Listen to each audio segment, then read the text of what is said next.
Assalamualaikum warahmatullahi wabarakatuh.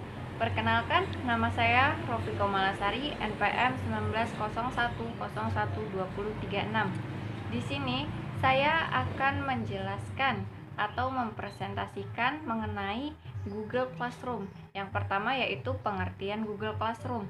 Google Classroom dikeluarkan pertama kali pada tanggal 12 Agustus 2014. Namun, Google Classroom baru banyak digunakan pada pertengahan tahun 2015. Menurut Wikipedia 2019, Google Classroom merupakan suatu model pembelajaran campuran yang diperuntukkan terhadap setiap ruang lingkup pendidikan.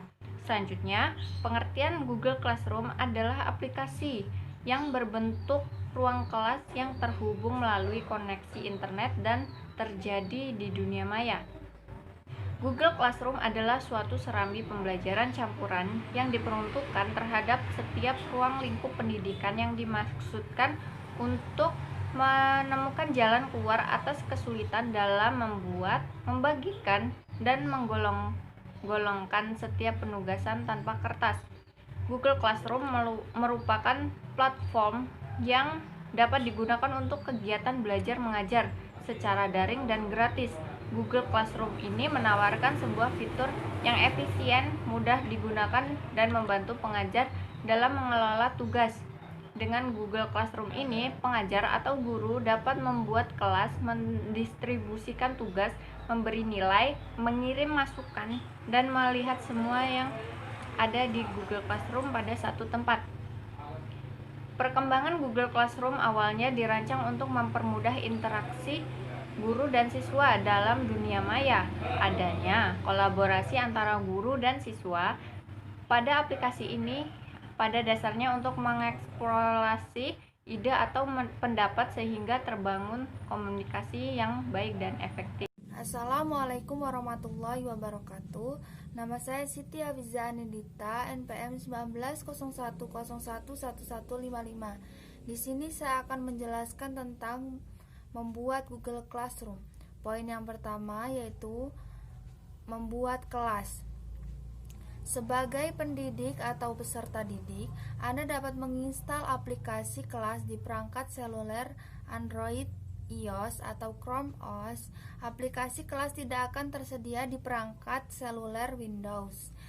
Di browser komputer Anda bisa langsung login ke kelas dengan mengakses classroom.google.com. Berikut ini adalah langkah-langkah membuat kelas.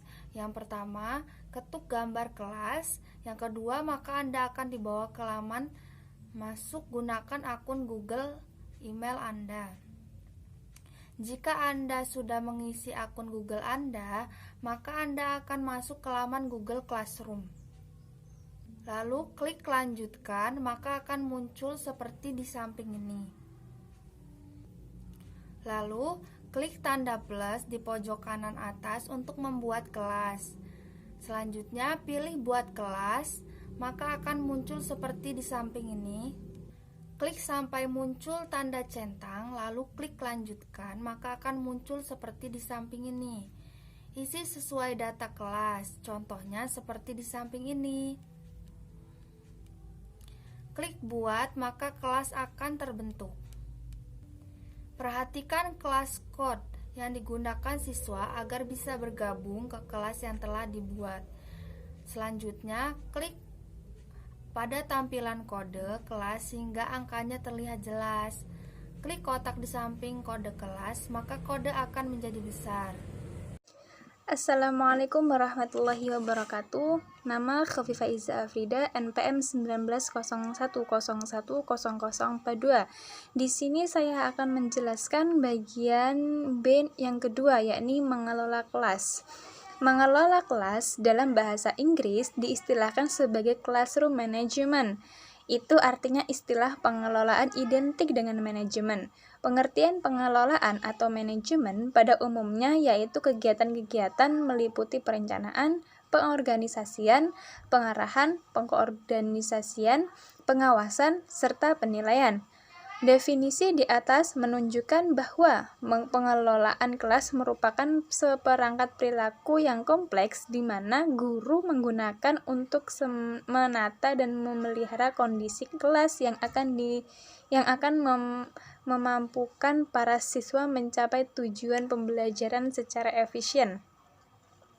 Pengelola kelas dapat diartikan suatu usaha yang dilakukan oleh penanggung jawab kegiatan belajar mengajar atau yang membantu dengan maksud agar dicapai kondisi optimal sehingga dapat terlaksana kegiatan belajar seperti yang diharapkan. Kemudian poin yang C, yakni kelebihan dan kekurangan Google Classroom. Kelebihan Google Classroom yang pertama yakni sangat mobile friendly untuk pemula, yakni kelebihan yang pertama merupakan sangat mobile friendly untuk pemula. Maksudnya, orang yang baru pertama menggunakan Google Classroom pasti tidak akan mengalami kesulitan saat mengoperasikannya. Google sendiri sangat memperhatikan akan kenyamanan penggunaannya. Maka, Google Classroom didesain dengan sederhana akan tetapi banyak fitur. Untuk yang kedua, yakni mudah mengelola tugas yang diberikan. Nah, selain mudah digunakan, ada fitur lain di Google Classroom, di mana kita saat diberikan tugas oleh guru atau admin kelas kita, maka dengan mudah kita bisa melihatnya pada satu halaman yang menyediakan halaman tugas. Untuk yang ketiga, semua file masuk ke drive kita. Di sini kelebihan Google Classroom yang ketiga yakni semua bentuk file, baik itu MP3, MP4, dokumen, PDF, zip, dan masih banyak lain, maka semua itu otomatis masuk ke akun Google Drive. Nah, untuk yang keempat yakni mudah meninjau tugas sebelum dikirim.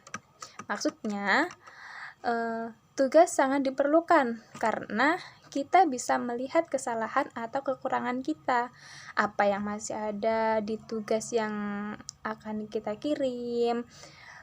Maka Google Classroom menyediakan fitur melihat tugas sebelum dikirim. Untuk yang kelima, sangat mudah melihat pengumuman dari pengajar, yakni pengumuman dalam kelas dalam Google Classroom dimaksudkan agar para pengajar bisa memberikan informasi baik itu absensi, tugas, foto siswa, atau pengumuman baik yang bersifat penting lainnya. Nah, untuk yang keenam, yakni bebas dari iklan dan aman. Maksudnya, bisa kita rasakan saat menggunakan Google Classroom atau GC ya. Nah, ini maksudnya semua kegiatan yang kita lakukan tidak akan diganggu dengan penayangan iklan, sehingga kita lebih fokus dalam belajar dan berdiskusi di Google Classroom. Nah, untuk kelebihan yang terakhir, yang nomor 7, yakni tersedia secara gratis 100%. Dari kebanyakan aplikasi yang dapat kita unduh secara gratis, maka kamu akan menemukan aplikasi yakni di Google Classroom yang tersedia gratis, baik itu di Play Store ataupun di aplikasi store lainnya.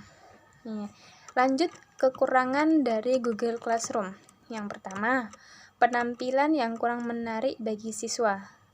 Kekurangan yang pertama merupakan tampilan yang dimiliki oleh Google Classroom kurang menarik, hanya menampilkan beberapa pilihan gambar dan itu hanya berupa gambar karton. Yang kedua, saat Google Drive penuh, file tidak bisa dikirim. Jadi, dimana kalau Google Drive yang milik kita penuh, maka file atau dokumen yang kita kirim ke pengajar atau error dan tidak terkirim, ini sangat mengganggu sekali bagi seorang siswa dan mengakibatkan dia harus membeli drive baru atau menginstal penyimpanan atau cloud store yang baru. Nah, untuk kekurangan yang terakhir yakni waktu pengiriman masih bisa diatur. Kekurangan yang ketiga merupakan apabila kita mengirim file ke Google Classroom, kita bisa mengatur waktu pengirimannya. Maksudnya, apabila kita terlambat mengirim, kita bisa mengundurkan waktu di smartphone kita sehari supaya kita bisa menyerahkan file kita yang semula tidak bisa diserahkan karena terlambat dan akhirnya bisa terkirim karena pengaturan waktu untuk pengirimannya.